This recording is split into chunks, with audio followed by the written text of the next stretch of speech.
میرے بھائیوں، میں گزارش کرتا ہوں، اس 49 سال کے زمانے میں بھٹو صاحب کے بعد ضیاء صاحب آئے، ان کے بعد جنیجو صاحب کے بعد پھر ضیاء صاحب کے بعد محترمہ بھی آئی، محترم بھی آئے، ان کی باریاں بھی بدلتی رہیں۔ میرے بھائیوں، یہاں معراج خالد کی وزیر اعظم بنا، یہاں پر چودھری شجاعت صاحب، معین قریشی اور وہ جمالی صاحب، جوتوئی صاحب، پتہ نہیں کون کون آئے۔ کل کی بات ہے، میاں نواز شریف بھی آئے، خاقان عباسی بھی آئے، ایک صاحب اور بھی آئے۔ میں وضو کے ساتھ ہوں، ابھی عشاء کی نماز پڑھنی ہے، اس لیے میں اس کا نام نہیں لیتا۔ وہ صاحب بھی آئے، اور میرے بھائیوں اس کے بعد شہباز شریف بھی آئے۔ آج بھی ایک صاحب آئے ہیں، کل بھی کوئی آنے والے ہوں گے۔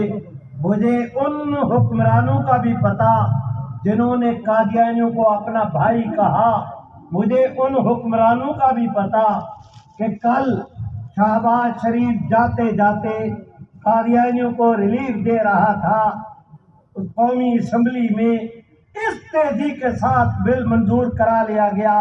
ہمیں پتا چلا، ہم نے حضرت مولانا فضل الرحمان سے درخواست کی، مولانا فضل الرحمان نے ارشاد فرمایا کہ بے فکر رہے، میں کل اس کا راستہ روکوں گا۔ رات انہوں نے ڈنڈا کھڑکایا، اللہ نے کرم کیا، اگلے دن سینٹ میں پیش ہونا تھا۔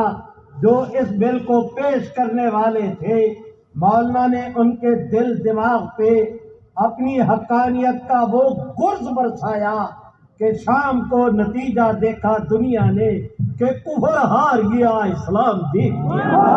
آپ حضرات سے درخواست کر رہا ہوں کہ اگر آپ دو جاگتے رہے، انشاءاللہ اس قانون کو ختم کرنے والے ختم ہو جائیں گے، قانون ختم نہیں ہوگا۔ تو ہاتھ اٹھا کے لہرا کے زور سے کہہ دے نہیں۔ میں نے 10 نام لیے لیکن بات پوری نہیں ہوگی۔ انشاءاللہ